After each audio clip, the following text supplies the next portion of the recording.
Greetings and salutations to our fine podcast audience. Welcome to 3 Ps in a Pod, episode 273. We made it. Again. And once again, as I introed last week, Nathan is about to put the ball on the tee. About to put it right back on. And me and Ed are going to swing. Would the but we might not hit it. Well, I've seen lots of Braves- kids not be able to hit it. Would the Braves be doing better if we put the ball Not right on the tee? now. No, Not right you're now. right. They're playing great. Right now, we could, if the World Series would happen today and somehow we were in it, we'd have a really good Well, shot. let's be clear. We're recording this 2 weeks before it actually drops. So things could have changed, Oh, Ed. gosh, yeah. We The have day not, we're sitting, we on a have five- not scored since we we're on a 5-game win streak today, but we may not be there next Right 2 now, weeks. they are amazing. That's right. That's right. And we'll just enjoy. But that is the life of this Braves team. Yes. It's tough. Yeah. It's very tough. It is a tough life. It is what I have to say to you. It's why I love the game of baseball. Mm-hmm. It don't make no sense. Mm-mm. Teams with best talent don't win all the time. Mm-mm. It's unlike other sports. It just, It's like life, Ed. well, in many ways it is. You show up and things happen. That's right. That's right. So, tee us up, my friend. Well, I was thinking about your sermon that at this point will have been preached on Sunday, but at this point when we're recording, we haven't heard you. You don't have to tell them that.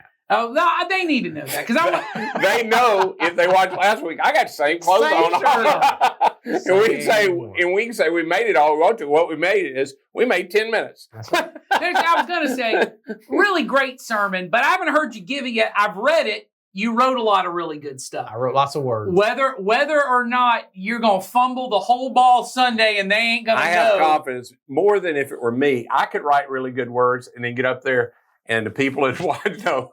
I might say those words. You might not. You might not. Jason's going to say what he wrote.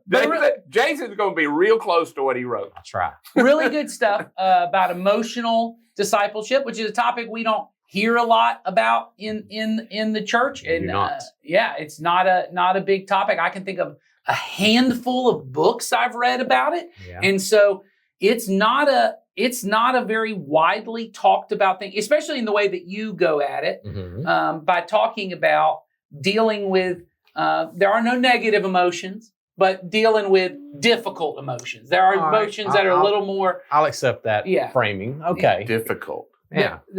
learning not to necessarily That's like there are no negative people. I don't know about that. They're just difficult people. but learning not to judge my emotions. The way I look at it is that there are, I use the term negative emotions Sure. because there are emotions that people come into my counseling office and they're like, I don't want to feel this no I more. don't like this. And then there are others who are like, I'd like to feel this a lot. yeah. And so, there are negative positives, but Attractive and unattractive. well, you can say it that way too. Yes. But I think in the end, embracing the fact that I have them all yeah. is the key to the whole deal. Well, and some benefit me in ways I don't see them. When Absolutely. I feel sadness Mhm. over, this was very key for me.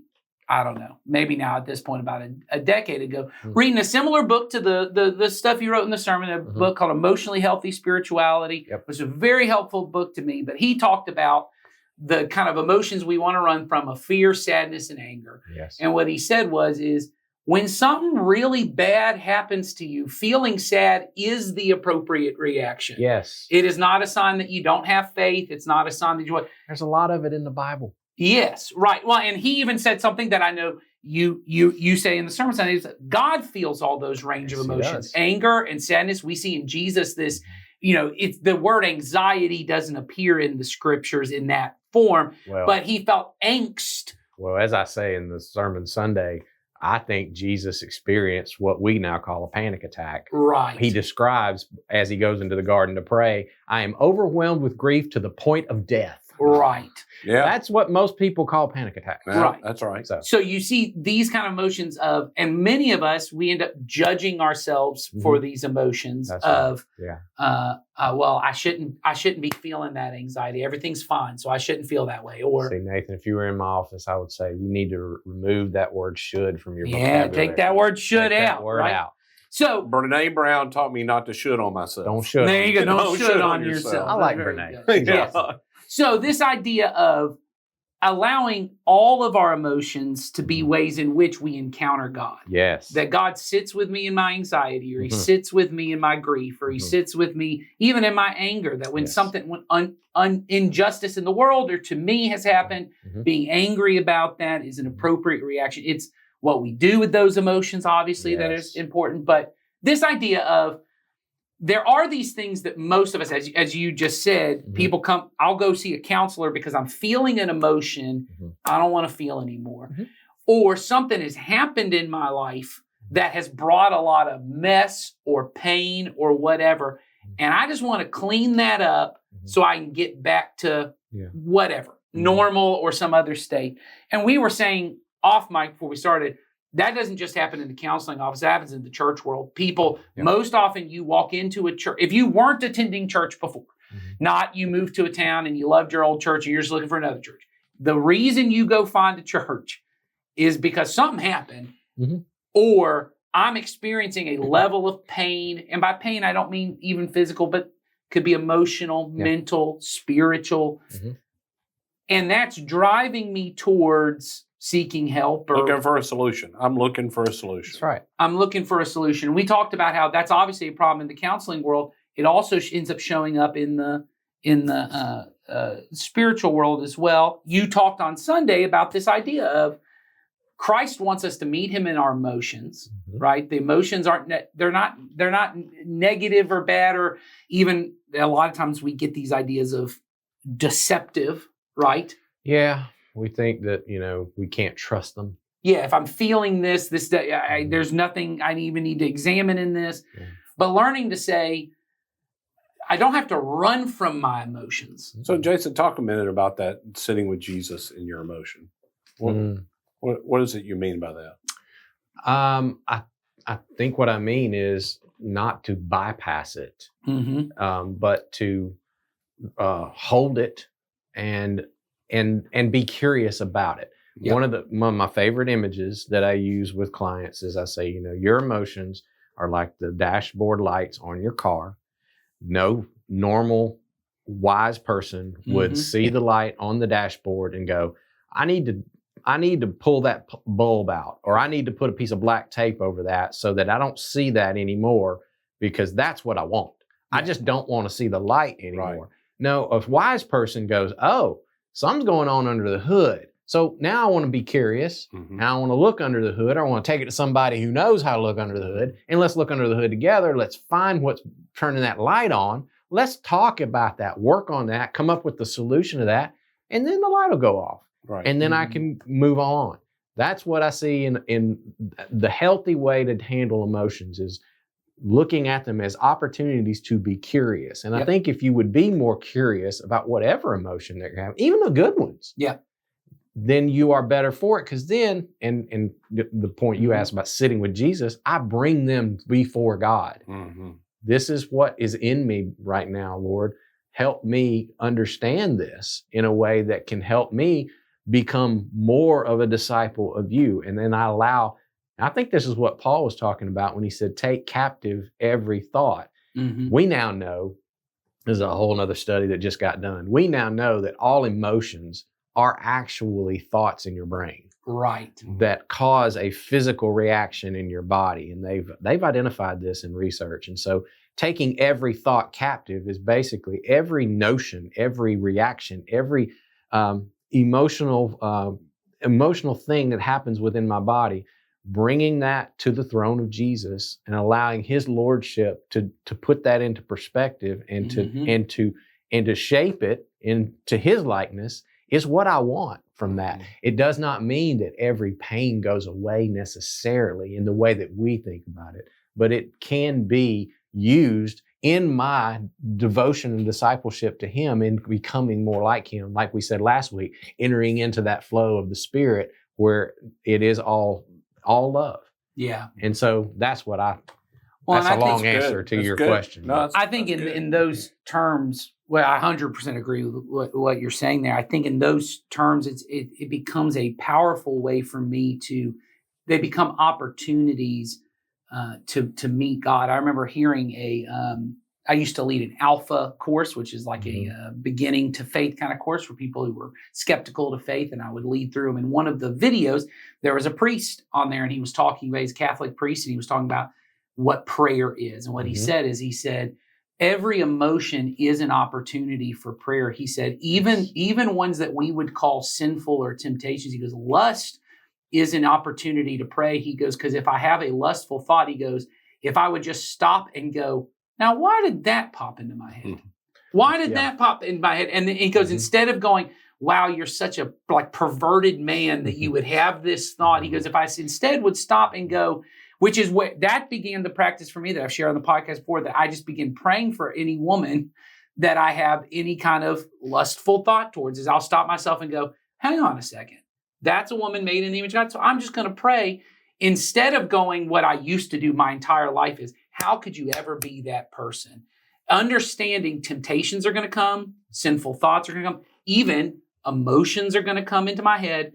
My job is not to sit and go, how dare you feel that or think that? My job is to take it and go, how do I turn this back to Christ? Absolutely. And so sitting in that, my wife frequently, who's a much more, and has very much been a help to me, much more emotionally aware person. I hear her say to my girls all the time, which is a learning she's learned of herself, is she said, I've actually learned I'm not scared of almost anything in this life. I'm scared of being scared. And she said, when I get to a place where I realize, someone the other day said to her, because producer Charlie and I are going to be flying to Indianapolis for a work trip in a couple of weeks. And she was like, I didn't know you were flying. My wife is terrified of flying. And she goes, I didn't know you were flying. And someone said, oh, well, why does that bother you? You're not the one going. And she said, she goes, oh, well, and she means this completely sarcastically joking based on her own problems with anxiety in the past. She goes, oh, well, I just have to keep thinking about it forever. And that way he doesn't die. That's what she goes. That's how I make sure he doesn't die. If I just keep thinking about the fact that he is going to die, he won't die. And that's a joke she made, because what she said is, they said, you're actually much safer. That's a great illustration of what anxiety is. It's my belief that if I think about this long enough, hard enough, and with as much intensity as I can manipulate or prevent this from happening. Yes. And what she's had to it's ridiculous, but that's what it is. And that's what she thinks. And what she said. It'll work right till it doesn't. Yes. And she said, someone said to her, oh, why, you're a lot safer on the plane. She goes, the plane ain't the issue for me. She goes, the issue is when I'm on the plane, I'm scared. And most of my life, I've just been scared of being scared. I don't like the feeling of being scared. And so now, once again, we don't have any reason to fly. I'm confident should we be able to do those things? So no one needs to come to me and tell me she got to get on a plane. My point is to say, she's been on a plane. She had been on a plane. The point is to say, learning that thing that you're saying of being able to sit, the curiosity to go, what am I actually scared of? Am I really scared of this And thing? why am I scared of it? And then going, I just don't like the feeling of being scared. And then saying to Jesus, and what I've now learned for at least myself, is a lot of my prayer time is me going, I'm feeling this thing this morning. Often for me, because this is the way my brain works, I don't often know what I'm actually feeling. I'm feeling something. I'm anxious about something. I don't know what I'm anxious about. I'm just feeling a lot of anxiety this morning. And what I'm learning a lot these days is not even, and it may be helpful to investigate thinking, let me get to the bottom of what it is. What I've now learned for me that is very helpful is just to go, Jesus, I'm anxious today. And I'm very tempted I know I will be tempted to make dumb decisions or to speak to people in ways I shouldn't speak because I'm anxious. And what this is actually, it's an opportunity for me just to be dependent on you. Because when I'm scared, when you're a kid and you're scared, you go be with your dad, you go be with your mom because you go, they make me feel better. So what I'm going to do instead is go, God, if I'm anxious today, keep my mouth shut a little bit more or keep, whatever the things are I know is going to lead to bad things. And I'll just put up with the fact that for the next 6 hours, I may be feeling a little more nerves than I normally feel. And I don't have to run towards, let me obsessively figure it out. And I know you guys have all had this experience. I think everybody has, but you take that example. I'm scared about something. I'm afraid of something. And then I usually with that, what I do is I internalize that. I mull over it. I try to pre-plan or I try to figure out or make everything okay in my own mind. And so that's what I typically do. Or I go to somebody who is safe and encouraging and loving to me. And I say the hardest 3 words I could say. I am afraid. Yeah. Right. And something about that experience with that person who just sits with me and goes, yeah, I would be afraid too, or I have been afraid, and I know what that feels like. And I can't fix whatever it is that you're afraid of, but I'm with you on that, and I can sit here with you. Like if you're on a plane, my wife just flew recently, and they had some bad turbulence, and she got nervous on the plane, and she said there was a lady sitting next to her, and the lady was a veteran flyer, had almost it doesn't even affect her, and she just looked over and she says, "Are you struggling right now?" And she says, "Yeah, I'm having a hard time." And she says, "Well, let's just talk." And they just started talking. Yeah. And nothing about the circumstance they were in had changed one lick, but that changed because a connection was made, and an empathetic voice or ear was in play now. That's right. That's all that I have had. So many. Sometimes I'll do this. I'll ask somebody at the end of a session. I'll go, "So you feel better than when you walked in here?" And almost always they'll go, "Yeah, I do." And I know it. I don't always say it, but I know ain't nothing changed about what you and I just talked about. Right. That's right. You're still about to walk out that door and face whatever circumstance brought you in here. That thing has not changed one bit. But you know what? You've changed. Yeah. Because you've had this experience with another presence, and it just happened to be, I'm not special. It's just being present. That's right. And that changes everything. And that's what I think as believers we have access to in our relationship with God, in our times of prayer, just in our walking around times. I mean, all those moments where we have not access just to with Him, it's with the body of Christ as well. And He does it through the body. That's right. I have access now to people who, if they're in tune with the Spirit as well, I can say to them, "Hey, I'm afraid," or "I'm nervous," or "Would you pray for me? Would you pray with me?" And just those moments become moments of companionship, brotherhood, that give me strength to deal with whatever emotion it is. Well, as we're taping this, just this past Sunday, we had one of those moments in our service where we just allowed people to turn to one another. And we often say, "Hey, you're not praying for anybody. You're just sharing what's going on in your life that you would like someone to carry before the Lord for you or with you in prayer." And every time I do that, and every time I talk to people who participate in that, there's a power that happens. And it's not just me, but you know it, and we know it together. And there's something about that the Holy Spirit, I think, just works within and provides that extra sense of peace that we're often looking for, especially when you're talking about something like anxiety. That's really what people are after. I just want some peace. That's right. From that anxiety. And the peace you're looking for is not necessarily going to come from the change in the circumstance, because, let's be honest, a lot of times the circumstance does not change, or there's not very much you can do about the circumstance. You have a loved one get sick. There's not much you can do about that. You can do all the medical things that you can possibly do, but for the most part, you don't get to control that one. So, but what is the answer to that? Wow. How many times have we sat with people? I've sat with, people I love dearly, and they're watching a loved one die from cancer or from something like that. And I got nothing. I got absolutely nothing. I know I got God, but I got nothing that'll fix that cancer. No. Other than I'm going to ask God to heal and, all that stuff. But, for right now, I'm just sitting on this bench with you. That's right. And there's a peace that comes there that you can't get anywhere else. Well, and I think in our day-to-day emotional struggles, I think one thing that becomes really powerful, and I know you get to this on Sunday, but I think being able to not, like you said, be curious about my emotion, I think is one part, but then also being honest about my emotions to other people.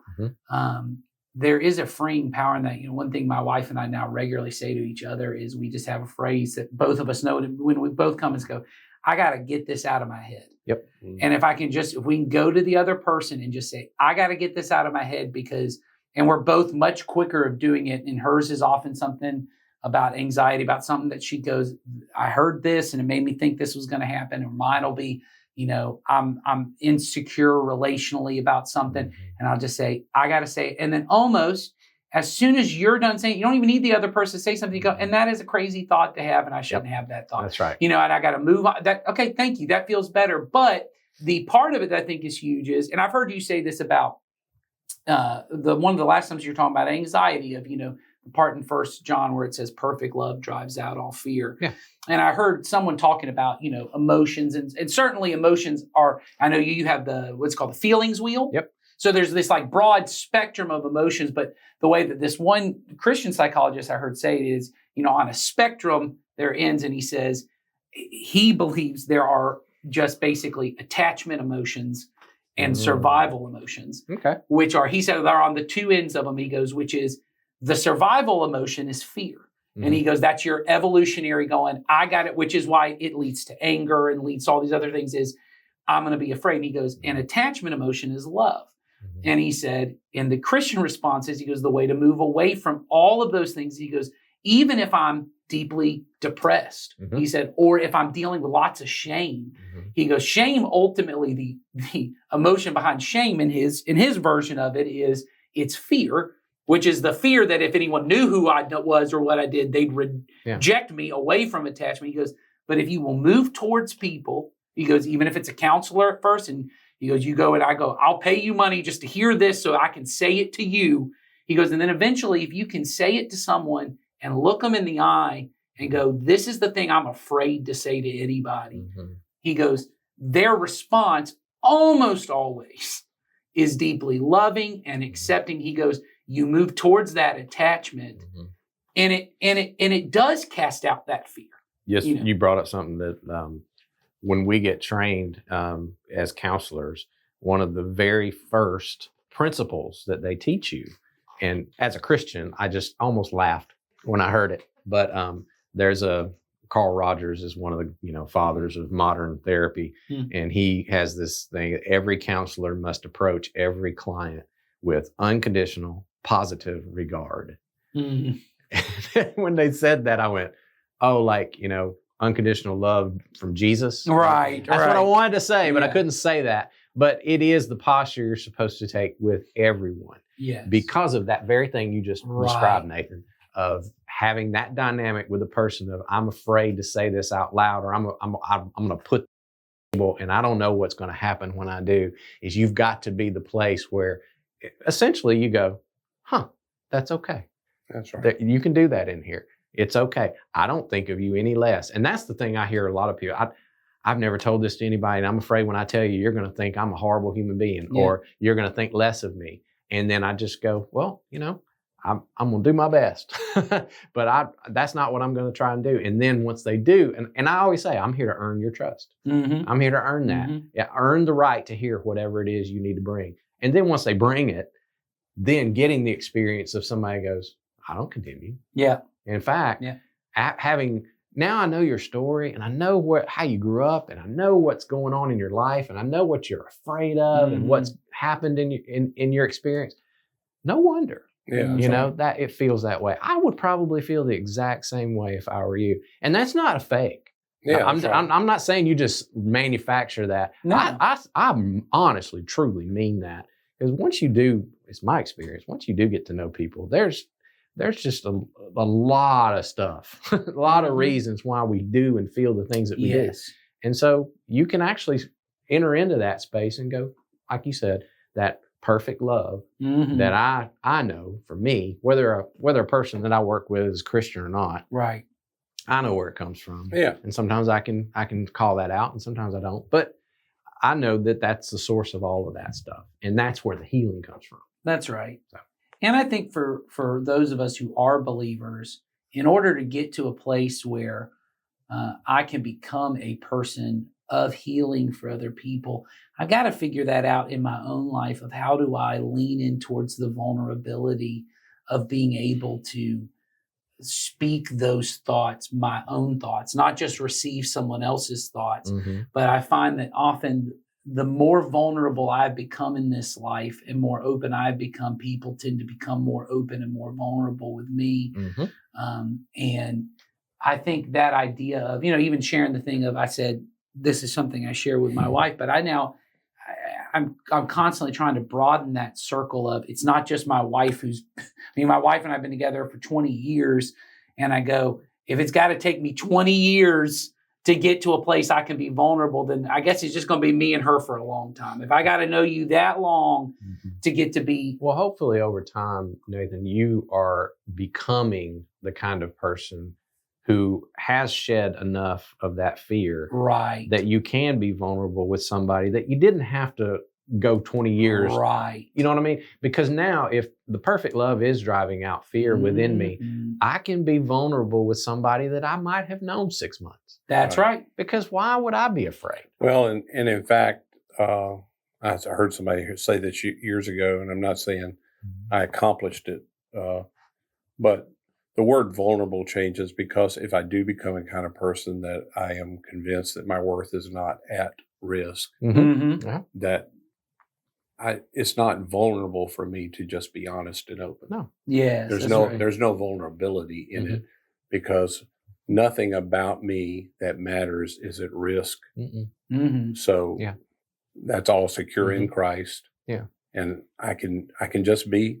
That's right. And the more I can take that risk with other people, the more I can become that. Yeah. And I'm not here, and let me be very, very clear. There are some people that by your experience, you will know they are not safe to be vulnerable with. Yeah, that's sure. right. Because there is a high likelihood that won't go well for you, because they've proven themselves to not be safe. And we talk about all those things in the therapy space of, but most of us, the people that we do get close to in most situations are safe people. That's right. And with the help of the Spirit within me, changing me into, knowing who I am in Christ and the safety that I can experience with Him, I can still learn how to be more and more vulnerable. And the more you do it, honestly, the better you can get at that. Because one of my other phrases that I use is, I say, everybody, when they see other people being vulnerable, it looks like strength. But when you do it, it feels like dying. Right. Well, that goes right back to, Jesus's language of dying to self, But the more I do it, it's not that it gets less difficult, so to speak, and it does not continue to feel like a death. It is. Oh, yeah.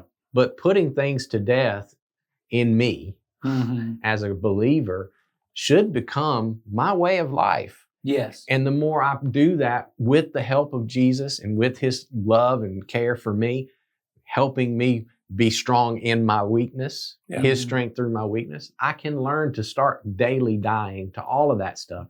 The stuff I hold on that keeps me from just being honest with people. I can just continue to grow in that, and I can get better at it. That's right. And I think if we keep in mind, the goal is, I want to be a person, the Christian's goal, I get it's not everyone, but the Christian's goal is, I want to be a person who is responsive to the Spirit of God in all things. And so I'm not saying I want to get to a place where every relationship in my life, any person I meet now learns every thought I've ever had or every experience I've had, because that's not helpful to the other person. Because there are times, and I've met many people that I go, I met you about 10 minutes ago, and I know more about you than I probably should know after 10 minutes. That's not a healthy level of vulnerability either. That's not. And so it's not to say, what we're not saying, I just don't want people to miss it. We're not saying the way to get to is, I'm a literal open book. If you want to know anything, you can know. Well, people that do that kind of emotional dumping, it's not vulnerability, it's pain management. They are trying to get rid of the pain by saying it to you. It doesn't work, because there is a vulnerability underneath that. There is something underneath that is pushing that. Yes. And so I do think what we want to be is, I want to be a person that, like Jason was saying, when there's this thing in me that goes, I should be honest about that.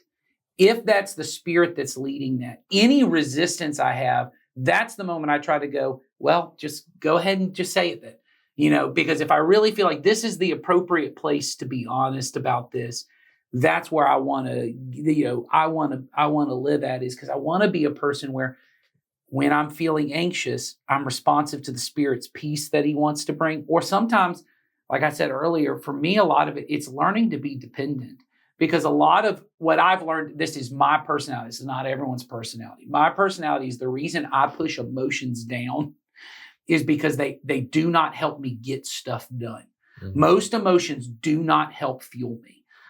They are, and I mean, I'm even that way about emotions like joy. They just don't produce a lot of, I can't get more writing done when I'm joyful. I can just sit down and plug into this thing and do it.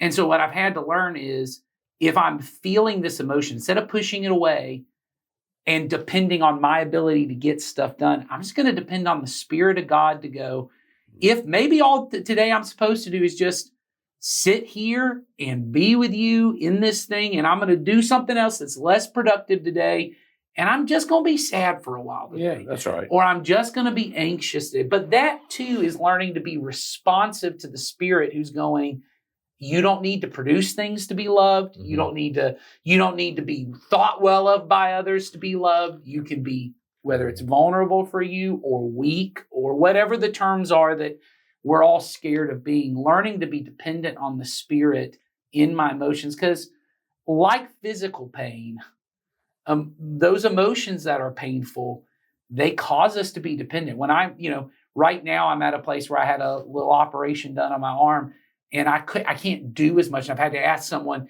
hey, I can't lift that up to there. Can you help lift that up to there? Because it's physically, now I could do it, but I got stitches under here. And when I do that and lift it, it's going to cause more pain. Emotionally, I get to the same place where I go, I could push through this. I could ignore it and push through it. I've now gotten to a point where I realize 2 to 3 days later, I'm going to feel that, and it's going to come out in different ways. Mm-hmm. Whereas if I go, I just got to be dependent and say, hey, I'm really exhausted today. And the reason I'm exhausted today is I was pretty anxious about this thing. So no, I didn't get that thing done I needed to get done. Or going to my wife and saying, hey, I know you really want to talk to me right now about this thing. I'm having trouble paying attention because I'm thinking about this other thing. Can you, just hold on? All of that makes me feel weak. It makes me feel vulnerable. But learning to do that, what I learned is now I'm just sitting with the Spirit and going, I'm going to have to trust that your love is strong enough that even if and my wife wouldn't do this, but that's the fear you have, is even if she now goes, well, God, I guess I got to carry all the weight in this family or whatever. Or people at work go, God, I thought Nathan was going to get that thing done. And whatever it is, Christ's love's going to carry me through that. Learning to be dependent, that's tough for me. Oh, yeah. Mm-hmm. All right. Well, that's a good 30-minute podcast. Oh, it was a 30-minute podcast. I'm hoping it was good and helpful to someone. To someone. Yes, absolutely. We still have room for your questions. Link is in the description if you'd like to control the narrative and tell us what to talk about. Those of you who like to control, you can have a measure of control over us. So send us your questions if you got any. Otherwise, we'll just keep on talking. That's how we do. That's what's going to happen. Nathan just keeps teeing it up. Me and Ed, we keep swinging and swinging. Maybe missing, maybe hitting a home run. I don't know. But we'll see next week. Bye, y'all.